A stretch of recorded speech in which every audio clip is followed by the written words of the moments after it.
Gabriel ergama dhaloonni hundinuu arrasi ganna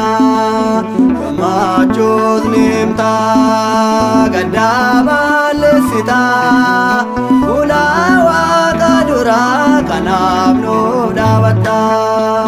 misiraachuu himta yaa Gabriel ergama dhaloonni hundinuu arrasi ganna gammachuus ni himta gaddaa balleessita fuula Waaqa duraa kanaaf nuuf dhaabatta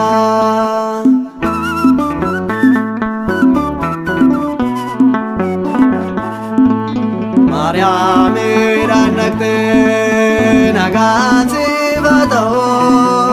kan akka kee durbee gadaamees hin da'u kan sirraa dhalatu hundaa kan danda'u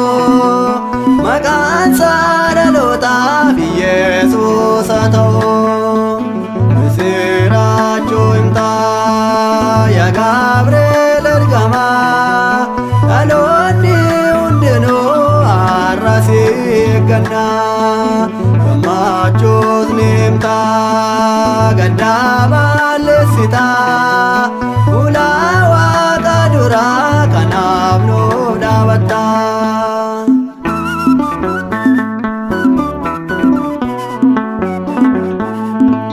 surraa guutuu qabda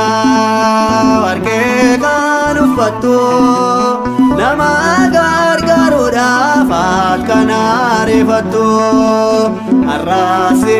abdannaa yaa Gabriel ergama ati nurraa lolii diina keenya hundumaa misiraachuu himta yaa Gabriel ergama dhaloonni hundinuu arrasi ganna gammachuus ni himta gaddaa balleessita fuula Waaqa duraa kanaaf nuuf dhaabatta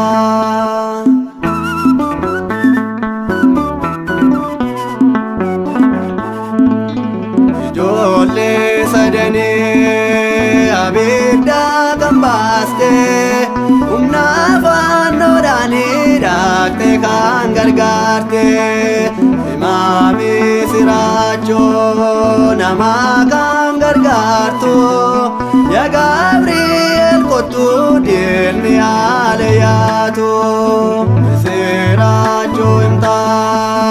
yaa Gabriel ergama dhaloonni hundinuu arrasi ganna gammachuus ni himta gaddaa balleessita fuula Waaqa duraa kanaaf nuuf dhaabatta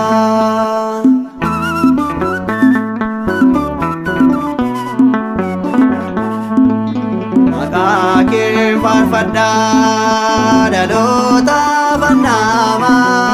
Gabriel jechuun kan himu araara hundumaa fan jedha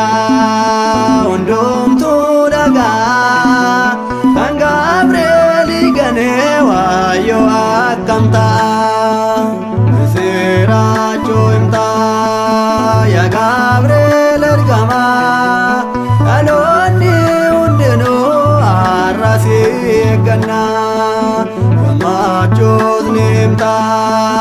gaddaa balleessita fuula Waaqa duraa kanaaf nuuf dhaabatta misiraachuu himta yaa Gabriel ergama dhaloonni hundinuu arrasi ganna gammachuus ni himta gaddaa balleessita